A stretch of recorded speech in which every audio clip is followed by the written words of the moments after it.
Established in 2010 and headquartered in Singapore, BIPO is a leading global payroll and HR solutions provider, supporting businesses in over 170 countries. BIPO deliver multi-country payroll outsourcing and employer of record (EOR) services, integrated with an award-winning, cloud-based HR management system and Athena by analytics tool, powered by tech and driven by data, to automate HR processes, ensure compliance, and provide workforce insights. With 50-plus offices worldwide, BIPO combines global compliance, local HR expertise, and scalable technology to manage the entire employee lifecycle for global and remote teams. To learn more, visit www.biposervice.com.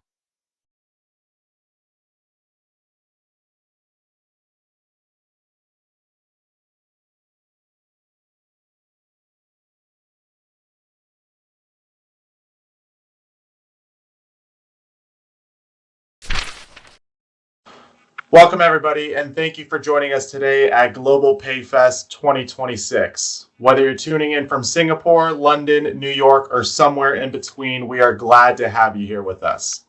Today's session is called The Future of Payroll, and I'll direct.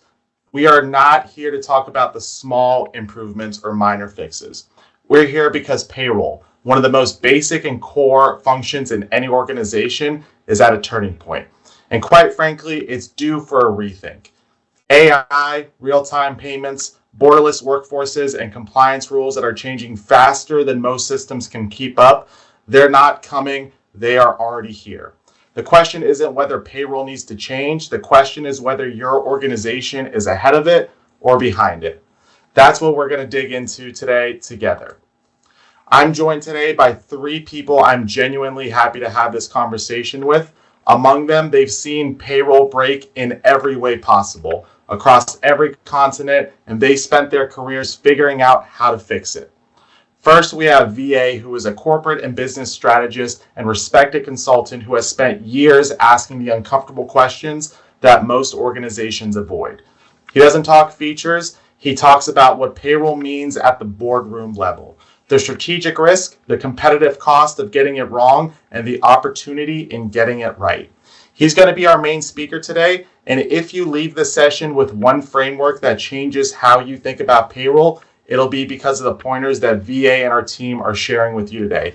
VA, if you just want to say a quick hello. Hi everyone. Pleasure meeting you. Perfect. Next, we have Frank. Frank is a solution expert who lives at the crossroads of client pain and platform capability. He's fluent in both languages. He understands what breaking looks like on your side, as well as understanding the precise details of what a modern payroll solution needs to look like to fix it. He sees the problem from both sides of the table, which makes him the person that you want to have in the room when theory has to become a working answer. Frank, how are you doing today?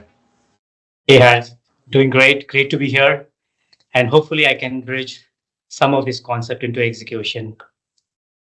Perfect. And finally with us, we have Zach Ma. Zach has built his expertise connecting Asia and the rest of the world. He's led some of the largest, most complex cross-border payroll deals in the region. Multinational accounts, thousands of headcounts, multiple jurisdictions running simultaneously. He's proof that if you can make payroll work in the APAC region, you can make it work anywhere. Zach, how are you? Thanks, Filip. Excited to be part of the conversation. Thanks. Perfect. Before I hand it off to the team, a quick word on who I am and why I have the seat today. My name is Filip Terzic, and I lead the North American sales here at BIPO. My world is on-the-ground reality of payroll in the U.S. and Canadian markets, the state-by-state compliance complexities, the way North American enterprises actually make those technology decisions, and what it truly takes to execute global payroll strategies at the last mile. I'll be moderating today because I believe the best conversations happen when someone is asking the questions the audience is quietly thinking. And that's what I intend to do today. I don't have all the answers, but I know the right people to ask, and they're all with me to hear today. Together, we'll cover solutions, scale, and on-the-ground market reality. Before I pass it off to VA, Zach, if you wouldn't mind just giving everybody a brief introduction, a quick sense of who BIPO is and what it is that we stand for. Absolutely. Thanks, Filip, again. Before we dive in, I think quick word on BIPO for those who are not familiar with us. We are a payroll and HR technology company based in Asia. And our headquarters is right here in Singapore, where I am based, right?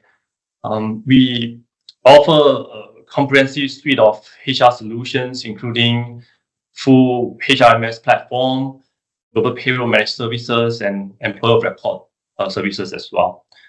We are Gartner recognized, Everest Good rank, and basically we help businesses scale across geographies, right, while staying compliant at a local level. Our solution actually covers more than 170 markets globally. But what really set us apart is that we are built for Asia Pacific first, and that's where our deepest expertise lies. Now, as you can see, we have built 26 native payroll engines across the region, covering markets from Thailand to Cambodia to even Japan. So when we say we understand the complexity of running payroll across Asia Pacific, we mean it at an engine level, not just at the advisory level. And I think that distinction matters a lot to us because a lot of providers will actually tell you they cover APAC, right? But if you look under the hood, what they are really doing is either white labeling best breed of local payroll product, or working through third-party vendors or aggregators behind the scene. There's nothing wrong with that, but it does mean that there's a layer of dependency between you and the actual compliance logic and local domain knowledge in each country.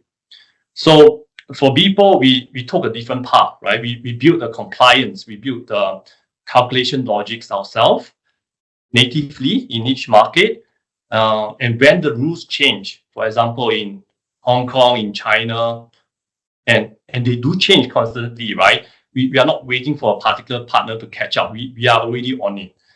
And to sum it up, right, I think before handing it back to Filip, we have a very simple tagline that I think captures everything really well, right? We make life easier because that's what really HR and payroll should feel like, even when the underlying complexity is anything but simple.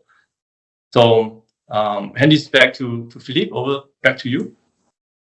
Absolutely. That's what we're here to do, guys. We're here to make payroll as easy as possible. And one of the ways that we're going to do that is with today's presentation. Thank you, Zach, for the brief intro on BIPO. And with that being said, guys, I'm going to pass it over to VA, who is really going to dive into today's topic. So, hi, everyone. I'll take you through what the future of payroll looks like. And hopefully you find it interesting.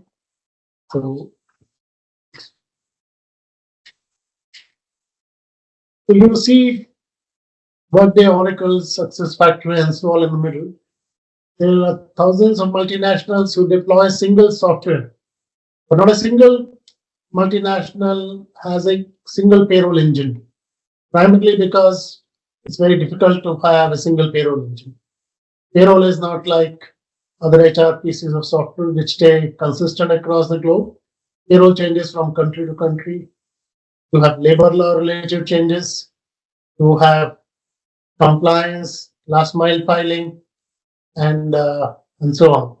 So the payroll stays fragmented. You have in-country providers, you have multiple providers, and sometimes it's plain Excel sheet. So that's the reality for a company with very large number of countries they operate in a multinational. And in case you don't have a legal entity, you are also dealing with the complexity of EOR providers so that you can get the legal paperwork done. So what the kind of pain we have in the payroll today? One is payroll is a batch process. It is run on a particular day of the month. Then there is a cutoff typically a week before. And anything between the cutoff and the payroll run day is not considered in the transactions for paying the final pay. So that's an anomaly we live in and got used to living in, the cutoff date. The other thing is it's manual. You chase data, you chase files, it's labor intensive. and you are awaiting files coming from attendance system, from core HR systems, and so on. And so that is a huge amount of manual work, huge amount of processing work, and all needs to be done within 24 to 36 hours. And you can always run into reconciliation problems, and often you may have to run payroll multiple times in a month for people leaving, for people joining, and some kind of workers may require a weekly payroll or a fortnightly payroll as well. So it's a fairly tedious job and fairly laborious job with a lot of workload typically towards the month end. And the other problem we have is that as a new pay elements get added or payslip format is there or any change that takes place, it's very difficult to bring it in. And typically it is handled by the processing team rather than by the software team. And software team takes forever to make the changes in the software. And so that much manual processing needs to get done because the change is difficult to make. And most people are not able to make the changes in the system on a regular basis. The risk is if you have wrong payment, you have a severe regulatory issues, in certain cases, even legal issues and compliance problems leading to a lot of big fines. We have heard of huge amount of fines being levied in various countries for wrong payroll compute for various categories of workers. Australia being case in point, where 2 of the companies got fined a very huge amount for having computed the payroll wrongly. And the audit trails are typically missing, or sometimes the payroll is not explainable, the computation is not explainable, especially for difficult items like overtime and so on. And in case you are dealing with multiple vendors, in-country providers who might be running it on Excel sheet for you, for all you know. So you have the complete nightmare of the risk that you run as a company. So the question is, why now? This problem has been there forever, and generally it has not been solved. That's the reason we don't have a single provider globally who takes care of pretty much. Even if you contract to a single company, for example, you may still not have single vendors actually servicing you. You may have multiple vendors who in turn are aggregated by a single provider and shown to you. So you have a problem which has not been solved for so long. So why now? So one of the reasons we believe payroll needs to transform now is because one is the regulation is becoming much more, and especially it's topical now because major change will take place with the EU Pay Transparency Directive, which gets effective in June. And that means that everybody needs to be compliant with the fact that the pay disparity based on age, race, sex is not there. And you need to have enough data to prove it. The other is people want access to their wages they have earned and not paid till month end. So earned wage access is a requirement, and people want to be able to draw cash against it, and it's becoming more and more bigger requirement as we go forward. And that means you should be able to compute a payroll at any moment of time, not a wait till month end. And then we have workforce mobility. You have a lot of people now working remote, working citizen of country A, living in country B, and working for a global multinational headquartered in country C. So that brings its own range of complexities, tax, deductions, jurisdiction, and so on and so forth. And the other is the huge changes that are taking place on the AI front. Everybody's talking AI nowadays. Can payroll stay untouched from it, or is there a way that payroll can take advantage of it?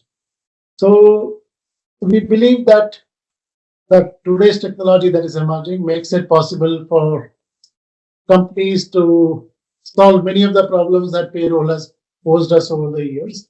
Some problems may still not get solved, but pretty much many problems can get solved. So now we have here is somebody sitting in a car, reading a book or working on a laptop and so on and so forth. And recently, Tesla shipped latest robot Assis without any steering wheel, brake pedal, or accelerator. So, given the world that we are heading in, if the cars can self-drive itself, why can't we have a degree of autonomous payroll running as well?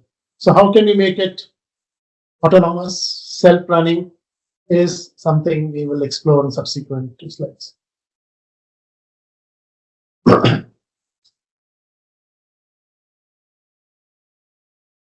So next-gen payroll is real-time autonomous. That means any employee should be able to say the earned wage till that date or till the previous day, if not till that moment. And if you want to run for somebody exits, joining, and so on and so forth, you can run at any time. And if you want to process an advance payment or a loan payment or an earned wage excess payment, you should be able to do that without having to run a full payroll. That means you can run it for a discrete person at any moment of time, or for a bunch of people at any moment of time. The other is it is intelligent. It should be able to detect an anomaly on its own, what looks unusual to it, and also should be able to explain all compute. How did I arrive at the figure that I arrived at? And something like, talk to my payslip. You talk to your payroll payslip and ask questions. It should be able to answer those questions to you. And configurable no code is so that you are not beholden to either the software provider of yours or your own IT department in case you're doing it in-house development. You should be able to, a functional expert on payroll should be able to add a pay element, make changes to a formula, and do some bit of coding on their own in normal plain English without requiring any programming. The other is conversational UI. The most latest announcement was from Salesforce, what they call headless Salesforce. Headless essentially means that you don't need to have screens or a formal login. Sitting in your Slack, you can ask a question. How has been my pay trend over past, let's say, 6 months? How has been my overtime trend and so on? So which pay elements have increased, which have decreased? Those kind of questions you can ask. Or you can summon a payslip. Give me my payslip for last 6 months or last month's payslip, or you want a salary certificate, you can get a salary certificate, all through conversation on Slack, Teams, or even WhatsApp. And the language is also not any barrier.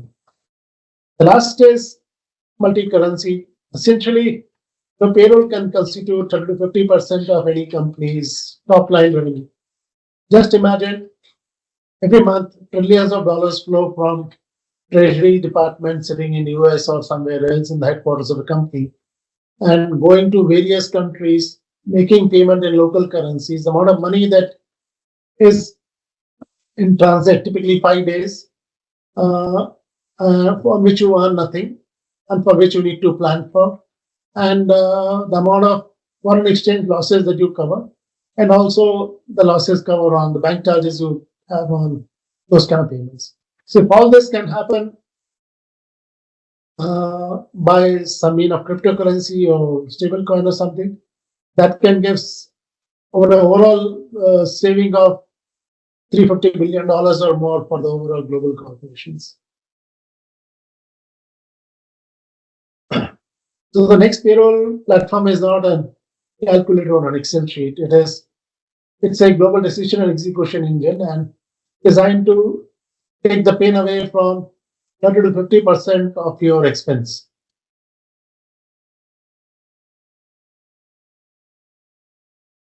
So what does autonomous and real-time payroll means? One is it means death of payday. You don't need to define a cutoff date. So that means if your payroll runs on a month end, it runs on a month end. You don't have a formal cutoff date because all the inputs, if it's syncing into the system on a real-time basis. So if you have Workday or SuccessFactors or Oracle, if you are connected to the payroll engine, connected to that is auto syncing every few minutes, then you have all the journeys, all the levers, all the promotions, all the transfers, pretty much everything available on a real-time basis for you to be able to offer payroll. You don't need to run a cutoff date or a readiness check or do back and forth chasing of people to get the data. Always on API, same thing, drawing upon the same thing that it is perpetually in sync with your system of record, be it any product. And once you start the calculation of the payroll engine, it will automatically check whether you have everything available. If not, it will automatically follow up. So you don't need to chase people. The system will chase it on your behalf. And it will continuously monitor the changes in the legislation globally and make sure that you're updating to the latest changes and it's not an afterthought or a mistake. So basically, instead of going from monthly runs, it's continuous payroll, anytime payroll. Instead of file-based, it's real-time. No manual cutoffs. No pay date, so you can have a on-wage access anytime. And you're not dependent on IT anymore. And the compliance tsunami, that I think is coming in Europe very soon, and I'm sure most of you would be ready. Those who have operations in Europe or European headquartered companies, you possibly will be ready with that. And just make sure that it makes it easy for you to draw out any report from your system without requiring help from IT. And the other is making sure that you are compliant and not in contravention of any law. When a person sits in Portugal as a UK citizen and works for an American company, so you are compliant with the laws of the country as per the prevalent laws. So if overseas income is taxed for a US citizen, then it is taxed for a US citizen, notwithstanding the fact where the person works for. Taking care of all that. Legislative pulse changes is, one is you can depend upon the consulting companies, the big fours and so on, to keep monitoring for you on a continuous basis. Or better, you can continuously monitor the various websites where those changes appear, and to the extent possible, stay current with what is happening in the world and try and incorporate pretty much everything automatically into your software. Yeah, anomaly detection, this is becoming mainstream now. We can see most products beginning to offer this, because that's where the main manpower spent goes. People produce a pay register, check with the previous month, whatever does not matches it, flag it as an anomaly. So all that consumes a huge amount of time, and that is something that AI can do relatively easily and can monitor last 6 months, 12 months data and see patterns, and automatically triage also what could be a reason in case they see a change.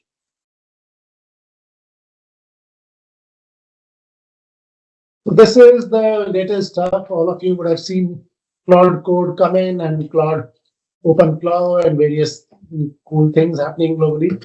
So everybody is a programmer, everybody is a citizen programmer, and so on and so forth. So while we still don't think we will encourage you to start coding on payroll yourself, but definitely wipe configuration is possible. Wipe configuration means that you can chat up with the system and it will configure for you the elements that are relevant to a country. If you're adding a new country, you just keep chatting up, it will start configuring for you. It's not a very formidable thing for you. And onboarding can be done via chat channels. You can and also keep chatting with the person being onboarded to make sure that on a constant basis you're reminding them of whatever they need to have before they are considered onboarded. And no code pay elements essentially is you can add pay elements. That's the biggest source of trouble anywhere. And define formula in plain English, the compute formulas that are applicable. Customize the layouts as you want, reporting layouts and everything else, without needing to raise a ServiceNow ticket or IT ticket, and without having to chase your IT department. You can drag and drop the workflows of your organization, and you can define cloud skills. For example, cloud skill could be onboard an employee or fetch attendance data or process areas, or and so on and so forth. So these are reusable skills. That means if a person is missing someday, you don't need to, you just execute this reusable skill. And day before, Claude also launched something called Claude Routine. If you want to do processing it, let's say 10 p.m. every day and check whether every piece of data has come in or not, it will run 10 p.m. every day. And also ask it to send the reminders, it will send the reminders as well. So since the time we made presentation, there are enough improvements already in what the system can do. And self-service reporting is you in the chat ask, give me this data in this following format, which I can put in Excel, and you'll be able to give it to you. This is the most exciting part of it. Conversational payroll. Essentially, it is this chat is a primary interface. You don't need to be intimidated by any screen or app, any such thing. Your company's Slack channel or team channels is enough for you to get pretty much anything and everything done. And in case a screen needs to come up, the chat is capable of producing a screen as well. So essentially, you are chatting. You are not dealing with a bunch of things, and it can be simple screen like I want to take leave next Wednesday for 2 days, something like that, or give me all people who have applied for time off on these 2 dates from my team, or you can set rules. If more than 30% of the people will be absent on any particular time off, don't make any subsequent time off approval. So all these rules can be set up all by chatting itself or seeking any information itself. And pretty much you can run the payroll also by chat and load data also by chat. Just like those of you who got used to loading in either Claude, Perplexity, or ChatGPT, the files, you can possibly load the files here as well.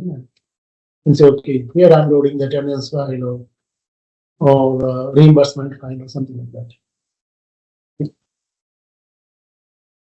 So here we come to the last that possibly saves you the maximum money. First is payment using neutral currency, blockchain and stable coin, so that you don't have to pay currency conversion, you don't have to pay bank charges, and you don't have to block a huge amount of money. So treasury need not hold, let's say 30% of your revenue and on hold for five days. You can need to have the sufficient money only on the last day. So that makes it very easy for your listening.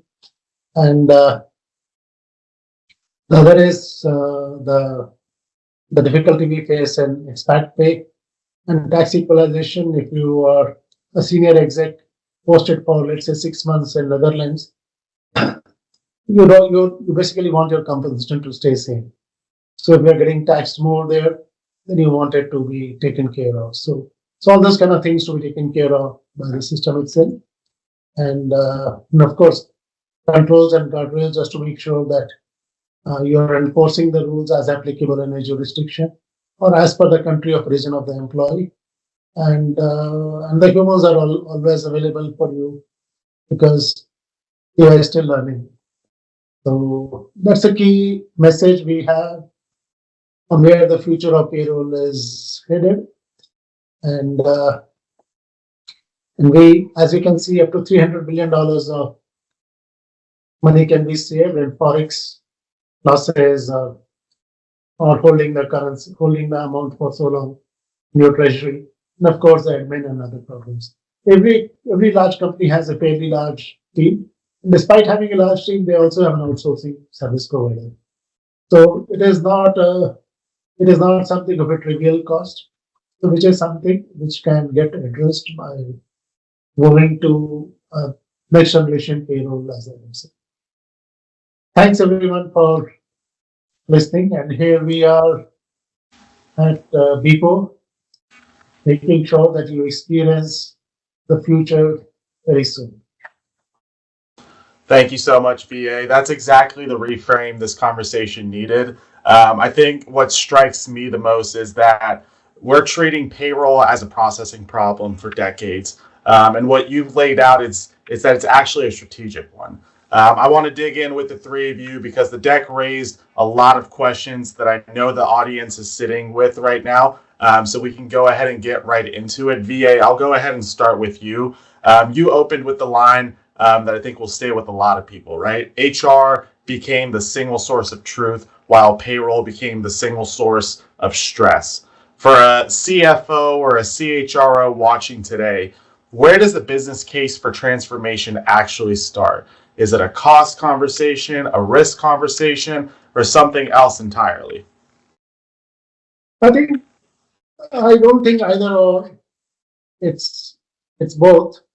Cost is definitely a factor. Risk is a bigger factor, and the fact is that given the complexity of global operations, how to deal with it in a manner which makes employee have a consistent experience. It should be that your employees in the United States have a much far better experience than employees elsewhere. So how to give a consistent experience across the globe. Obviously, all CFOs have to be interested because typically all large companies will be dealing, who are present in 100 plus countries, will be dealing with 15, 20, sometimes 30, 40 vendors. Even if they think they are dealing with 5 vendors, they are actually dealing with another 50 behind the scenes who are hiding behind this 5. So there is a degree of things going wrong. There's a degree of compliance issue. There's a degree of running into regulatory problem, and also the fraud. So all these possibilities are there, and I'm sure CFOs would definitely not want to have any of this nonsense. Yeah, absolutely. And you brought up something, really that probably strikes a chord with a lot of the people that are listening today. The multiple different platforms, the multiple different sign-ons, the experiences that the employees are going to be faced with. Frank, that's going to lead me to a great question for you, right? Many enterprise HRs and finance leaders, they still believe that they can manage global complexities by stitching together these local vendors, right? At what point does that model stop working? When do they need to make that decision, and what does that decision to unify the platform actually look like from a cost standpoint? Not a monetarily cost, but from a time and complexity standpoint. Why would a company potentially delay it? That's a great question, Philip. I think what I feel is that model typically works in early stages when organizations are in a few countries and complexity is manageable. But it starts to break down when scale increases, especially when you are operating across multiple regions and no longer have a single view of the payroll. I've seen organizations managing 7 to 8 countries where everything was working until leadership asked for a consolidated view, and it took weeks to pull together. So the tipping point is when payroll stops being a processing activity and starts impacting visibility, the speed, and decision making. That's when team spends more time managing vendors and reconciling data that actually running payroll. So what I feel is, and the cost of delaying the move is often underestimated, right? Because it's not just financial. It shows up as time lost in manual reconciliation, increasing operational complexity, higher compliance risk, and an inconsistent employee experience across countries in a multi-country setup. So the biggest cost of delay is not money, it's loss of control. And in the regions like Asia, where regulatory diversity is quite high, this becomes even more critical because scale without structure quickly becomes risk. So what we are seeing is not necessarily to move to a single global payroll engine, but a unified orchestration layer that brings consistency, control, and visibility across local providers. I think that's what I feel like the organization should focus on. Yeah, no, that's a great answer too, right? It doesn't necessarily have to be a single engine, right? But as long as it's a single point of contact where all the employees are experiencing the same, regardless of whatever country they're in, I think that's the end goal too. Zach, I'm going to kind of piggyback off what Frank said and lean into you, right? The APAC region is probably one of the hardest where payroll surfaces first, right? There's multiple jurisdictions, multiple languages, labor laws, and all this is running at one time. What does transformation actually look like when you're dealing with this level of complexity? And what do MNCs consistently underestimate going in? Yeah. So, you know what, Filip? Whenever I'm being asked this question, there's many layers to this, right? And it's really hard to give a concrete answer. But please let me try. If you think about in the US, right, you're probably dealing with one federal framework and maybe 50 states of variations, right? That sounds complex, and operationally it is complex, but fundamentally, if you think about it, right, you're working within one language, right? One single currency and one general banking infrastructure. Broadly, just one employment law philosophy. And if you look at the US market, the vendor ecosystem that has been very mature for decades, right? Yes, Europe is generally very complex. If you have the what VA has touched on just now, the EU Pay Transparency Directive, you have work councils in Germany, and maybe in multiple jurisdictions, you have 30 months. Now, if you think about APAC, now back to the question, right? Why is APAC the hardest? Now you try it in APAC. APAC is not one single market, right? If APAC region spans across, depending on how you define it, East Asia, Southeast Asia, South Asia, Oceania. And the common business definition, if you looked up, it often lists that in APAC, there are more than 20 core nations in this region. And I'll give you something to think about as well, right? You got 16 distinct payroll jurisdictions across just Southeast Asia, 16. And I've seen this happening all the time, right? Organizations, they come from America, they come from Europe, into APAC with a center of excellence model. And it worked beautifully in America and in the Europe region. But then they hit a wall in month 3. Because nobody told them in the Philippines there are mandatory government remittance to 4 agencies, right? Each with their own submission format. And then in China, social contribution rates, they vary city by city. And it all falls apart after that. It is not because of technology fails, but because it's just that in APAC, the exception rate in this region is structurally higher than anywhere else. So if you can grasp what I've just mentioned over the past few minutes, right? Hopefully I answered the first part of the question, why APAC is the hardest. Right? I can have a conversation again with you, Filip. You can come back to me and say, US is harder because of this and that, right? But this is my view, right? This is what I see. I'll give you one example, right? Like when I say exception rate in APAC is structurally higher than anywhere else, what do I mean by that? Now, if in Malaysia, for example, overtime rules are different from Singapore. They are calculated differently whether the employee is money rated, daily rated. Now, in the Philippines, probation period, right? Probation period pay has specific rules that probably sit outside of the standard payroll engine. In other regions, maybe I think in Philippines also in Philippines, the 30-month pay accrues on a specific statutory calendar, right? And it doesn't map to a global payroll platform that cleanly. You have to pay 30 months on a specific date.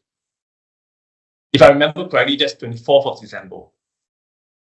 It doesn't map cleanly to a fiscal year. It doesn't map cleanly to how most global payroll define, their pay calendar. Now, it's a bit long-winded, right? But at the end of the day, I'm getting to my point. The result is that if you think about APAC, right? APAC payroll runs usually carry higher manual intervention. And VA talk about this, right? You run once a month, there's a file-based interface. You think about time attendance. interfacing manually, bring in overtime to payroll and etc.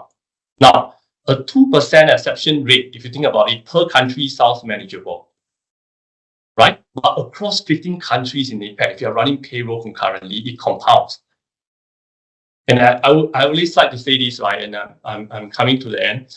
APAC is not the United States of Asia, right? And there's no APAC equivalent of EU. And that's the thing that I think MNC constantly underestimate when they try to come and implement a global model that works in America, that works in Europe, and they try to do the same in APAC, and they run into issues.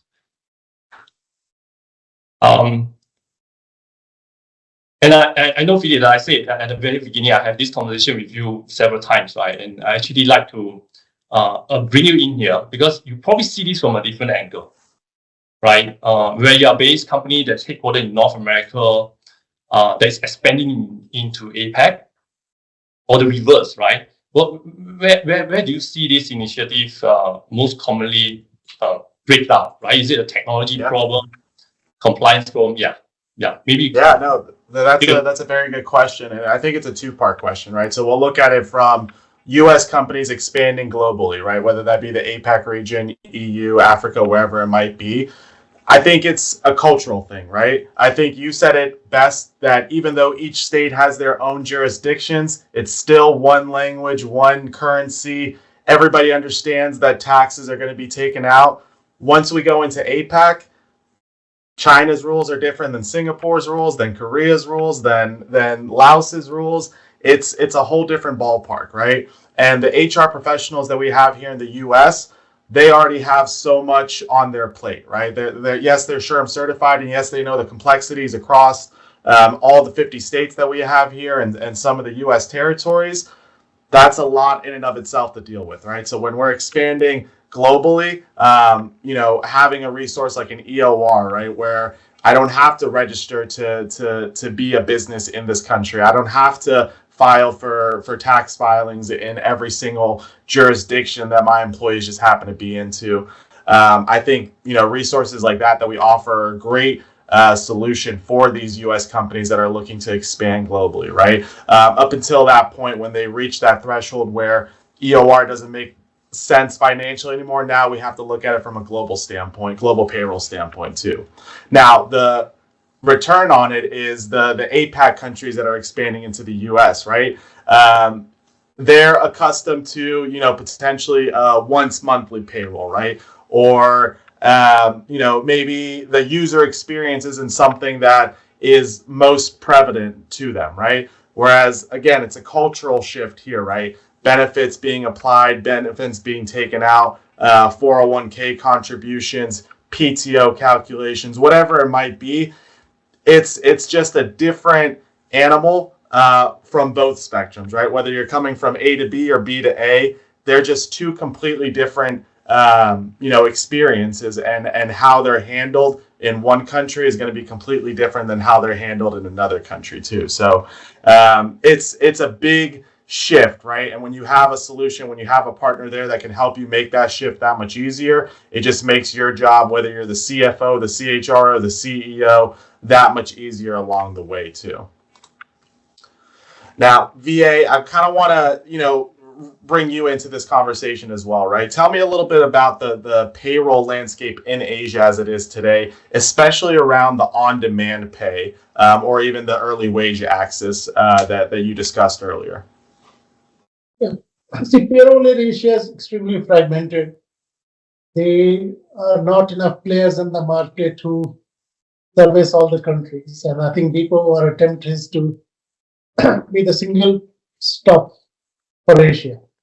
In just China alone, we have 7 physical locations where our office is there. So essentially what we are saying is for Asia, we want to be single stop shop with people everywhere, because the jurisdiction complexity varies a lot. And in terms of early wage access, it is many companies are offering this, but as a separate offering, not necessarily the payroll provider. So there are a lot of startups in this space. There are a lot of companies in this space who tie up with the payroll providers. and offer this. The precursor to that is that you should be able to compute the earned wages on a fly. That's a main item, and that means being able to run payroll at any moment of time, and that's a technology issue that is there. And I think single software running whole of Asia, having local processing, local filing, local language support is something very difficult and not very. And if some company in US claims that they are providing, they're obviously using some other providers. So the fact is that there is nobody in the market, and that's what BIPO has done, is to pan out across the region and have a local legal entity and local people available, local phone number, local people, local office to offer this as a service. So right from Japan to Australia to New Zealand to multiple locations in China, in South Korea, Taiwan, all of Southeast Asia. So the main reason of proliferation is that however much the technology is good, but we definitely need the local regulation, local filing, local compliance, and being able to answer any query in the local language. So I think the unpaid access is evolving, and I think the technology will play a big role in making it available at real-time basis. And also certain regulations are applicable in certain markets. Various governments may not necessarily easily allow it, may be treated as a loan or something, because they're also worried that people may spend money much and may have nothing left the month end. So that's where we are. There is fair bit of progress on early wage access. I would say there are not providers, but yes, it will embed itself into the payroll providers sometimes. And V, I have a follow-up question for you, right? When we're talking about, all these forces coming together, right? New regulations, cross-border complexities, real-time expectations, everything that we kind of talked about today. What does that actually mean for the payroll practitioners that are in the room, right? Are we heading towards a world where the payroll manager role looks fundamentally different, or does it disappear entirely? It doesn't disappear. One is the army of support people that we have can possibly get replaced by an AI help desk. There's a first low-hanging fruit that we see. So if you have, say, 20 people in your HR support in the region, or 30, 40 people in the HR and payroll support, that can come down to 3-4 people, because you should be able to talk to your payslip or a payroll or the HR system. And you should be able to get pretty much every transaction done by chatting. So that takes a level of complexity away, training away, and so on and so forth. So that is something that we immediately see. Second is, we see a lot of automation of you not having to click A, B, C, D or check for something. That is likely to get automated. So what we see with open cloud skills and so on and so forth, that will start permeating into the payroll domain. So you don't need to do the 15, 20 steps you do every month to process the payroll and chase people for input. That is something the agents will do for you. So that's one big change I would say will happen. It will give people time to focus on compliance, to make sure they are doing the right thing, paying the right thing, rather than be caught in the drudgery of doing spreadsheet management or accounting work. That's what I see. Yeah. No, I mean, I think we tell people all the time, right? Especially when we're bringing in new technology, it's not meant to be a replacement for anybody, right? It's just really meant to be a tool for them to use to make their job more efficient, to make their job that much easier, so that they can focus on the end of the day those revenue generating tasks as well. When we talk about on-demand pay and early wage specifically here in the U.S., there is a shift towards it right now, especially in industries such as staffing and manufacturing and retail. Specifically around retail, just because the cost of living here in the U.S. is not proportionate to that of what the wages of some of these roles are, right? So people, if they can have access to these wages and it not be a disturbance for those payroll managers and not be an extra tasks that they have to do, it just makes everybody's job that much easier at the end of the day, right? Not just the employees, but also the payroll managers too. Now, I know that's a little bit different, and Zach, this question is going to be directed a little bit at you, right? Correct me if I'm wrong. Salaries in Asia, they're generally wired once a month, and that's pretty much the norm, right? Yeah, right. That's the general practice that we see here. It's baked into employment contracts, banking infrastructure, how finance team manages cash flow, etc., etc. So if you think about, back to what we were talking and what we were saying earlier on about on-demand pay, if you move from this monthly payroll thing, right, to on-demand, you're probably not changing just a pay date, right? You're probably asking the entire payroll operating model to shift, to change, right? And this change will be a big change, right? That the companies have to be ready for. Yeah, and then from an employee standpoint, your boots on the ground there in the APAC region. Is this something that we're actually seeing that employees are pushing for, or is this still just one of those nice to have HR features that we're yet to deploy? What is it from your take that the employees are saying? So APAC for on demand right now it's more maybe commonly known as earned wage access, EWA nowadays. In APAC, we are witnessing the fastest growth rate globally, right, for EWA. And when we look at the numbers, this growth is led by India, Indonesia, and perhaps the Philippines. Reason, the rise of app-based gig platforms and the rapid digital banking adoption in this country are the primary drivers. But again, whether the employees are pushing for it, my honest answer is I think it depends, right? For now, I think it depends on especially the type of industry and the type of workers. Now, for example, in India, in the Philippines, in Indonesia, employers in the BPO and manufacturing sectors, they are now probably losing a lot of hourly workers to gig platforms, right? If you think about Grab, Lala Move, the local equivalents in US, there's Uber, right? And all this partly because the platform pay fast, right? A shift ends and then money moves into the bank account. That's it. Now, traditional employers sitting on a 30-day pay cycle, you pay once a month, you cannot compete on that dimension. So on-demand pay in this sort of market, in this sort of industry, it's not a nice to have, right? But it's a sort of retention lever, right? Now, if you think even broadly, other industries such as retail, healthcare, hospitality, and even logistic and transportation sector, I think they're probably going to see this same trend coming, right? But I think the more forward-looking piece, and this is what the session today is about, the future of payroll.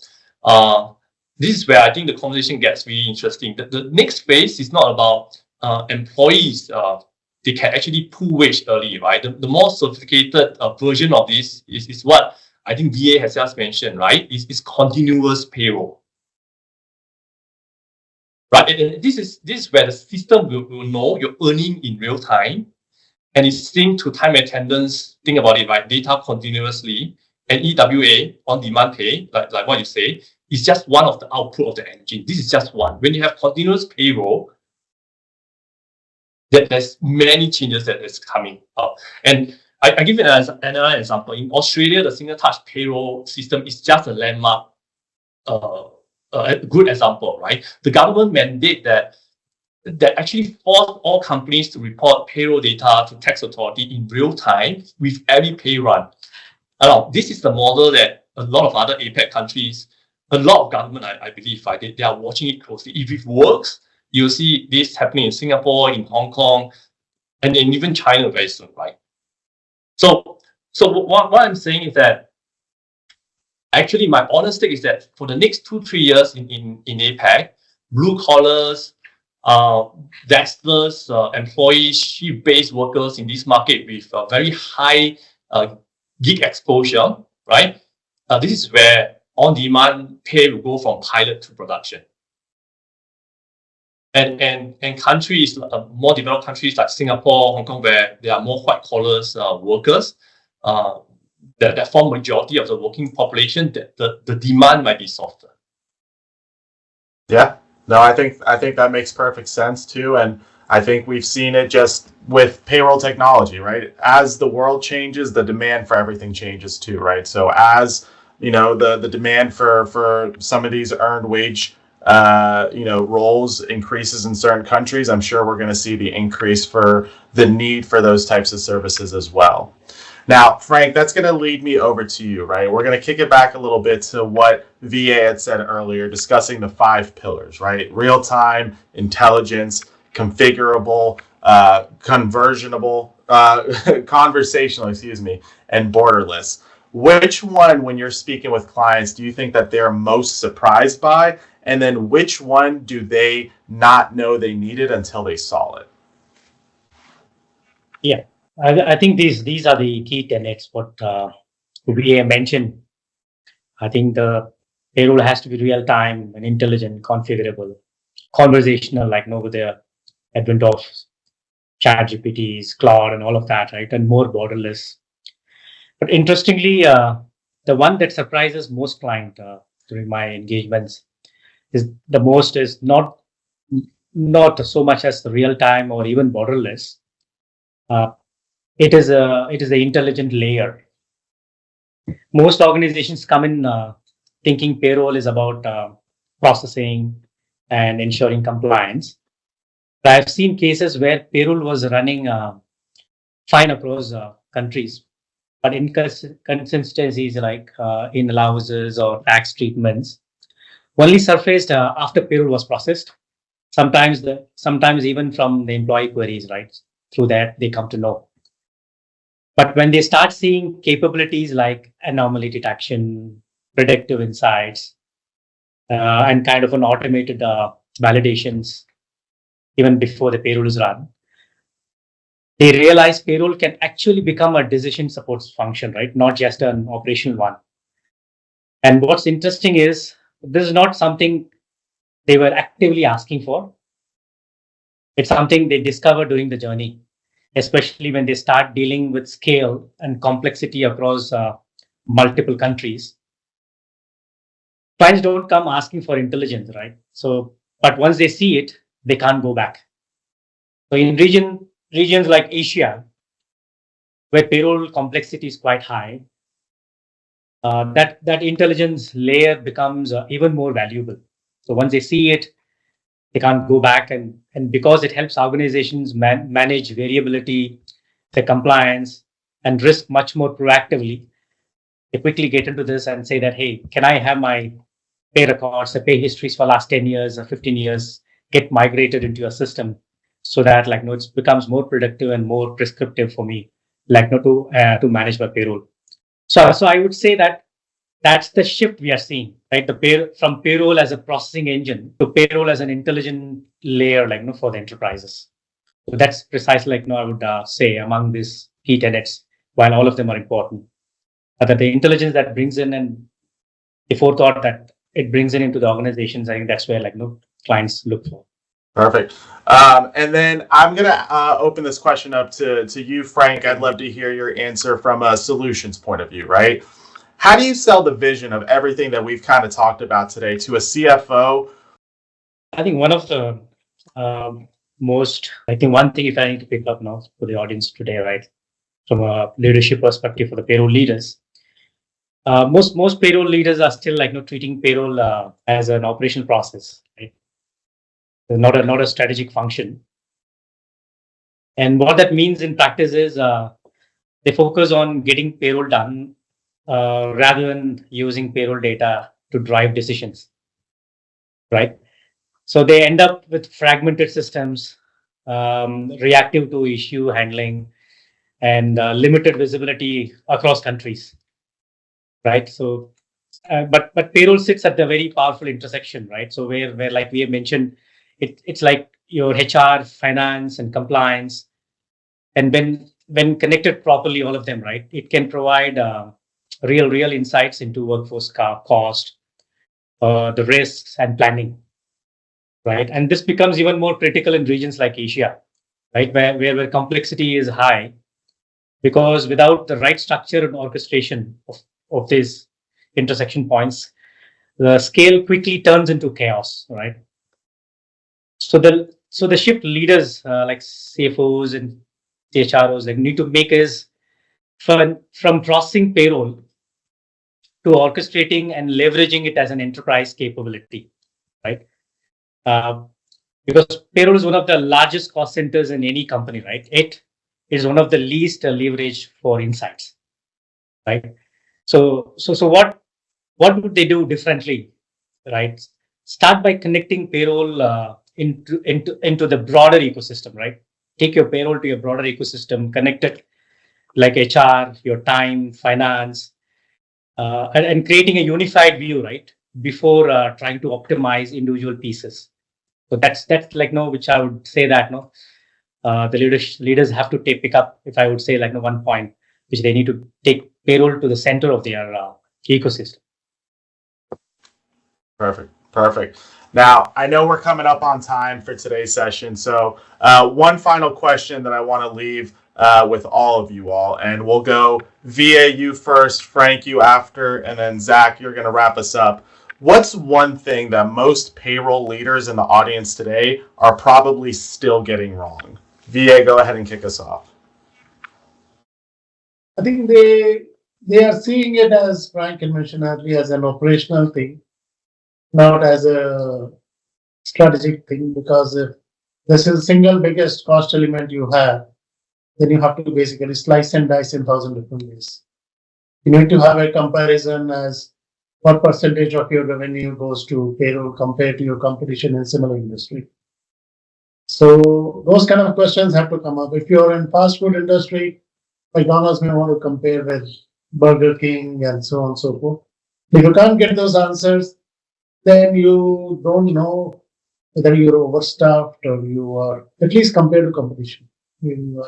So it has to be used as a strategic input and not as just something to be done with and get over with and stay compliant somehow. Frank? Yeah, I can agree more than like what you mentioned. I think the key is, like I said before, right? I think the leaders have to look like payroll as a critical function in the organization that needs to be discussed in the boardrooms, right? So because the insights what the payroll gives, together with the other insights, together with the other data points and within the ecosystem, is tremendous. So I think the leaders have to look into how do you have a harmonized and unified system that brings payroll as a centerpiece here, and as well as like across the borders, how do you bring forward these data into play, that where the data is going to be gold mine for them. So I think that's what critically they need to look into. I think that's what I would say, that how they can orchestrate this and scale quickly forward. Zach? No, sometimes I hate going last because the VA and Frank has mentioned a lot of I think really good points. I can only perhaps echo what they say. I think I agree with them. If I were to sum it up, it's really about not. I still remember what Frank said this just now. It's about organization not using payroll data intelligently enough, right, to make business decisions. I think that's the key thing. I think it's one thing that payroll leaders are perhaps still not getting there. And this reminds me of a conversation I had with a CHRO. And this is a real example, right? We work with their organization across Southeast Asia. And when we look at how they run their payroll, payroll corrections, retroactive adjustment, if you think about it, off-cycle runs, they were running it at about 12 to 15% kind of correction, right, per cycle. And their team still say that this is normal because that's how it is, right? But if you really have a payroll leader that understand this, you probably, the next course of action, you probably do a mapping of this correction, right? And sometimes you can discover that they cluster around a specific entity, specific pay elements, or specific managers not approving timesheet on a timely manner. At the end of the day, right, this is not a payroll problem anymore. It becomes an organizational governance problem, right? And if you are a payroll leader, you'll probably see that from a payroll data. And that's where payroll data gives you the earliest warning sign for it. And people are still not using this intelligently enough, right? So this is just one example, that one conversation I had with the CHRO, and I think it resonates a lot with me. And you think about it, and hopefully, right, Filip, you see the same kind of thing happening in US, right? But I would love to get your thoughts, Filip, on what you think. Yeah. Yeah, no, I appreciate that. I think, now me going last, you all said some wonderful things too, but I think it's a summary of kind of what we talked about today. There are tools out there. There are tools that are actively being produced. There are tools that are there to make your lives easier. I mentioned it before. The tools that are being implemented are not meant to take over your job. They are meant to make your job that much easier. So utilize those tools as payroll leaders, as HR leaders, to make your life easier, to make the employees' lives that much simpler, and really just make the organization that much more synchronized and unified in what the end goal is that you're looking to obtain. Now, VA, Zach, Frank, thank you all so much for joining me. What's clear from this conversation is that payroll touches every single person in the organization every single month, and most of it is still being run on processes built 20 years ago. The gap between where payroll is and where it needs to be, that's not a technology problem anymore. That's a decision problem, and the decision sits with the people in this room. If today has sparked that thinking for you, then we have done our job. Now, to the audience, we'd love to continue this conversation with you. I am based in the US, so if you are operating or expanding into North America, that is my world. But the heartbeat of what BIPO is and what BIPO stands for is in Asia. Zach and Frank are boots on the ground in that region, embedded in those markets, fluid in those complexities. Whether you're navigating payroll across Southeast Asia, North Asia, or even further, that is where we're strongest, and that is where we're built our depth. 26 native payrolls across APAC isn't a talking point. It's the result of years of doing the hard work that most providers haven't. So if your organization is still thinking about your future for global payroll, you've got the right people in the room today. Do look us up. We have our contact information on the next slide, but one thing I did want to note as well is that this year, BIPO will be at PayCon 2026 in Nashville, Tennessee, happening May 12th through the 15th. So if you are going to be attending that event, please swing by our booth. We are booth number 1023. Please again thank me in appreciating our wonderful speakers, VA, our panelists, Frank and Zach. Thank you all so much. Our contact information is on the screen, but please also reach out to us all on LinkedIn. We are all more than happy to connect with you. Thank you all and have a wonderful day. Thanks. Thank you. Thank you. See you, everybody.